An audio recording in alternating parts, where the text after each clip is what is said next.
সব latest update পেতে subscribe করুন আমাদের চ্যানেলে আর বেল আইকনে ক্লিক করতে ভুলবেন না।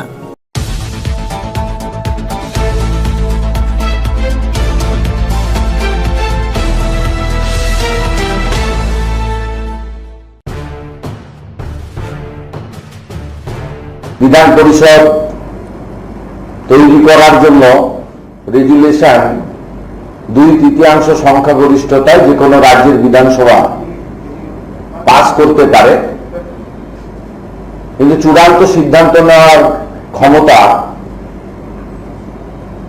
ভারতবর্ষের লোকসভা এবং রাজ্যসভার আছে এবং তারা যদি অনুমোদন দেয় সেক্ষেত্রে রাষ্ট্রপতি তার ছাড়পত্র দেন। এটা হচ্ছে আইনের জায়গা। অর্থাৎ রাজ্য বিধানসভায় অনুমোদিত হয়ে গেল তার মানে এই নয় যে বিধান পরিষদ তৈরি হয়ে গেল। তৃণমূল কংগ্রেস আঞ্চলিক দল তারা বিধানসভার সংখ্যাগরিষ্ঠতা নিয়ে অনেক কথা বলেন, কিন্তু আমাদের পার্টি অল ইন্ডিয়া পার্টি 15টা রাজ্য ক্ষমতায় আছে। আমাদের পার্টির স্ট্যান্ডটা আমরা খুব ক্লিয়ার করেছি। আমাদের 6 জন বক্তা বক্তব্য রেখেছেন। আমরা ভারতীয় জনতা পার্টির পক্ষ থেকে, পরিষদীয় দলের পক্ষ থেকে বিধানসভায় আমরা অন রেকর্ড আমরা আজকে এই বিধান পরিষদ গঠনের বিরোধিতা করেছি। বিরোধিতা এই কারণে করেছি, তার কারণ হচ্ছে 1969 সালে তৎকালীন যুক্তফ্রন্ট সরকার এবং বিরোধী দলনেতা সিদ্ধার্থ শঙ্কর রায় তারা একমত হয়ে এই বিধান পরিষদ তুলে দিয়েছিলেন।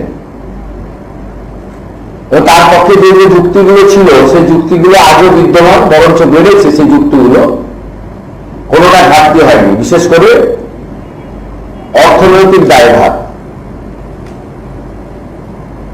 আমি বিরোধী দলনেতা হিসেবে সুনির্দিষ্টভাবে 3টে পয়েন্টের জন্য বিরোধিতার কথা বলেছি। একটা হচ্ছে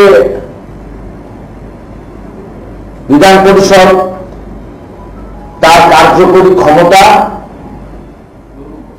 প্রয়োগ এবং রাজ্য বিধানসভা ফাইনাল অথরিটি নয়। আপনারা যদি, আমি বলেছি তৃণমূল কংগ্রেসকে যে আপনারা এখানে গরম দেখাচ্ছেন 211 না 13, লোকসভাতেও তো এনডিএ 370 আছে।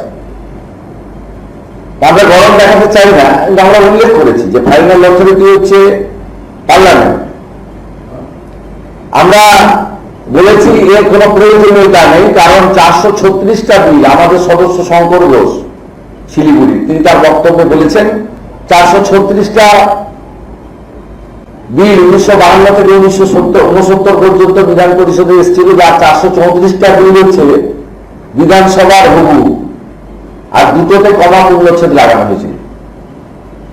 এর কোন যৌক্তিকতা নেই, বরঞ্চ বিল অনুমোদনের ক্ষেত্রে দীর্ঘসূত্রিতা এবং সময়ের অপচয় হয়। আমরা তাই এর বিরোধিতা করেছি। আমরা বিরোধিতা করেছি যে 5 বছরে 600 থেকে 800 কোটি টাকা এর পিছনে খরচ হবে। বিধায়ক এলাকায় উন্নয়ন তহবিল সহ বিধায়কদের সমান সুযোগ তারা পাবেন। কর্মচারী মন্ডলী নতুন পরিকাঠামো তৈরি করে এই অপচয়, অর্থের অপচয় বন্ধ করতে হবে। আমরা এর বিরোধিতা করছি। তৃতীয়, আমরা বিরোধিতা করেছি যে শাসক ঘনিষ্ঠ নির্বাচনে টিকিট দিতে পারেননি বা নির্বাচনে হেরে গেছেন এমন কিছু লোককে পিছনের দরজা দিয়ে আনতে চান। যেমন এদের দলের নেত্রী মুখ্যমন্ত্রী, তিনি নন্দীগ্রামে 1956 ভোটে হেরে গেছেন। এরকম অসংখ্য উদাহরণ আছে। তাদেরকে হয়তো পিছনের দরজা দিয়ে তারা বিধান পরিষদে আনতে চান। এই রাজনৈতিক উদ্দেশ্যে আমরা বিরোধিতা করেছি এবং এই বিরোধিতাটাকে একেবারে চূড়ান্ত বিরোধিতার জায়গায় পশ্চিমবাংলার জনগণের স্বার্থে আমাদের মিহির গোস্বামী বলেছেন, কর্মচারীদের দিয়ে দেন না,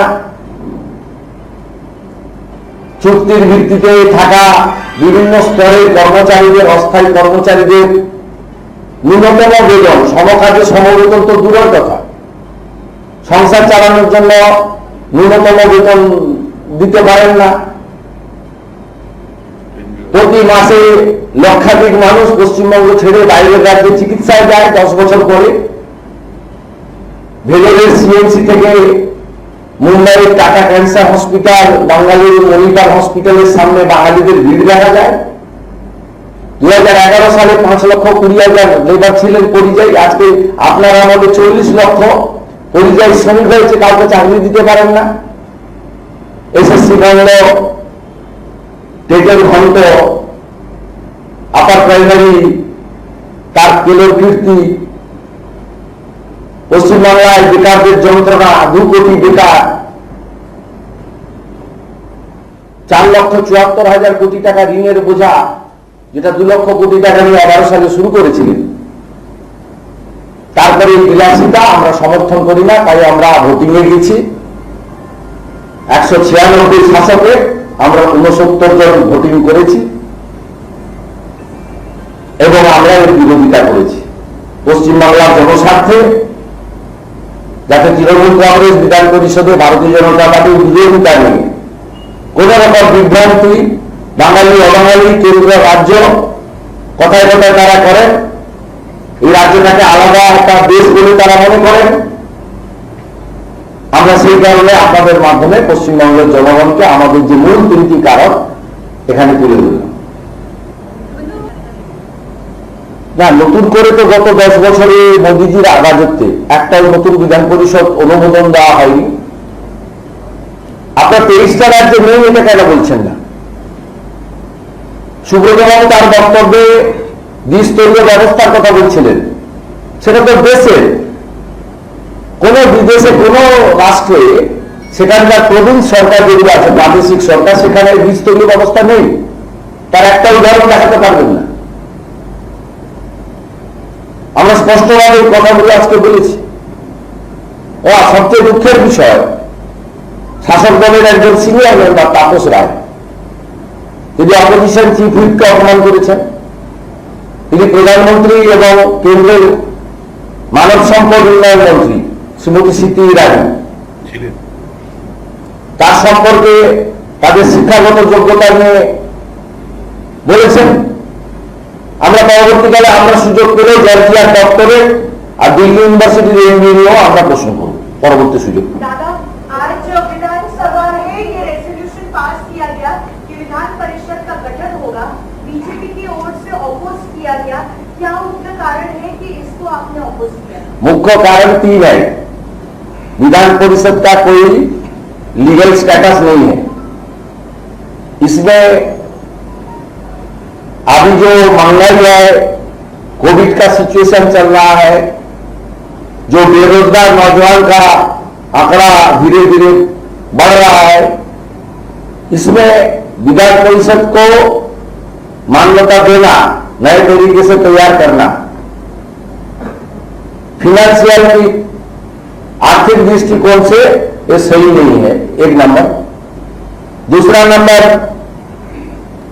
23 राज्यों में विधान परिषद नहीं है, 6 राज्यों में है।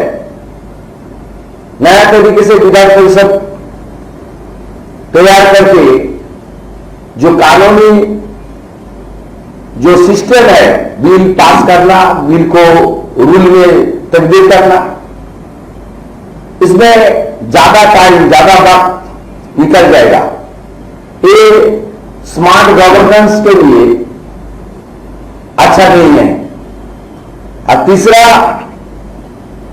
तृणमूल कांग्रेस आपने बहुत लीडर को टिकट नहीं दिया, देने का मौका नहीं मिला। तृणमूल कांग्रेस की 7-8 मिनिस्टर ने चुनाव हारी। खुद चीफ मिनिस्टर ने नंदीग्राम में मेरा खिलाफ लड़ाई की थी।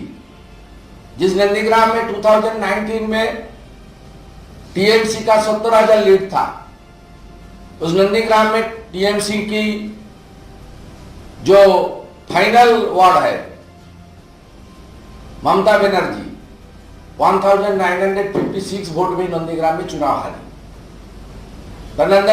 जो हारने वाला आदमी है उसको पीछे दरवाजा देकर आपने मर्यादा और चेयर को संरक्षण देने के लिए ये तृणमूल कांग्रेस का राजनीतिक प्रयास है, इसलिए भाजपा परिषदीय दल जोरदार विरोध किया। हम लोग का पार्टी नेशनल पार्टी है, नेशनल पार्टी का भी डिसीजन नहीं है ये विरोध करो एवं विधान परिषद का पक्ष में हम लोग नहीं है। आज जो वोटिंग हो रही थी तो मुख्यमंत्री मौजूद भी नहीं थी। आज जब वोटिंग हो रहा मुख्यमंत्री को मालूम है ये विधानसभा का काम नहीं है, ये पार्लियामेंट का काम है। पार्लियामेंट में भारी बहुमत से एनडीए भारी बहुमत है, तीन चौथाई बहुमत है। इसलिए इसका फेट मुख्यमंत्री को मालूम है, इसलिए मुख्यमंत्री खुद इसको इग्नोर कर दिया। क्या पार्लियामेंट में रोकने की कोशिश करेंगे इस रेजोल्यूशन को? आप कह रहे हैं बहुमत है। देखिए पार्लियामेंट में क्या होगा तो पार्लियामेंट तैयार करेगा, ये मेरा काम नहीं है। लेकिन भाजपा ऑल इंडिया पार्टी है, जो प्रदेश का स्टैंड होता है वो स्टैंड दिल्ली का भी होता है। हम लोग नेशनल पार्टी है, हम लोग प्रोविंस का पार्टी नहीं है, टीएमसी रीजनल पार्टी है। इसलिए भाजपा पार्टी का स्टैंड है इसका खिलाफ। पार्लियामेंट में क्या होगा वो पार्लियामेंट का जो सिस्टम है उसमें आएगा, वो उसमें कोई बात नहीं है। पार्टी का स्टैंड है एमएलसी का खिलाफ, इसलिए हम सब लोग डिस्कशन में भी पार्टिसिपेट किया और हमारी ऑब्जेक्शन लॉजिकली जो बोलना चाहिए था वो भी हम लोग रिकॉर्ड किया और बाद में हम लोग वोटिंग भी किया, डिविजन भी किया। বিধান পরিষদের যে জটিলতার কথা আপনি বললেন, আপনি কি মনে করেন যেটা সংবিধান বিরোধী এবং এটা এমনই হওয়া দরকার? আর যদি তাই হয় তাহলে এখনো পর্যন্ত কেন্দ্রে আপনারা সরকারে আছেন, কেন এটা করলেন না? এই প্রশ্নের সঙ্গে আজকে রেজুলেশনের কোনো সম্পর্ক নেই। এটা একটা লার্জার অ্যাসপেক্টে আপনি প্রশ্ন ভাবতে হবে, চিন্তা করতে হবে। সেটা পশ্চিমবঙ্গে বসে বিরোধী দলের নেতা একা ভাবলে হবে না, সেটা সবাইকে নিয়ে ভাবতে হবে, অল ইন্ডিয়াতে ভাবতে হবে, যেসব প্রদেশে চলছে যেখানে চলছে না ভাবতে হবে। অর্থাৎ এই হাইপোথিক্যাল কোশ্চেনের এই মুহূর্তে উত্তর দেওয়া আমার পক্ষে সম্ভব। सर आप लोग इसको अपोज कर रहे हैं सर, बोल रहे हैं कि इससे और ज्यादा एजुकेटर्स की पैसा वेस्ट होगा। फ्लोर में तृणमूल कांग्रेस की जो एमएलए उन्होंने कहा कि वेस्ट ऑफ मनी तो सेंट्रल विस्टा है, सेंट्रल विस्टा की प्रोजेक्ट को रोका जाए। आप लोग ने सब चिल्लाया भी, कैसे देखते हैं कि सेंट्रल विस्टा के मुद्दा को इसके सेंट्रल विस्टा की मुद्दा डिस्कशन करने का कोई जरूरत नहीं है। सेंट्रल विस्टा के प्रोजेक्ट का बारे में दिल्ली हाईकोर्ट का जजमेंट तो आप लोग देख लिया, इसके लिए मैं कोई टिप्पणी नहीं करूंगा। ठीक है, हमारी नेशनल स्पोक्स पर्सन का साथ बात कर लीजिए बीजेपी का। Thank you. अमित मित्र को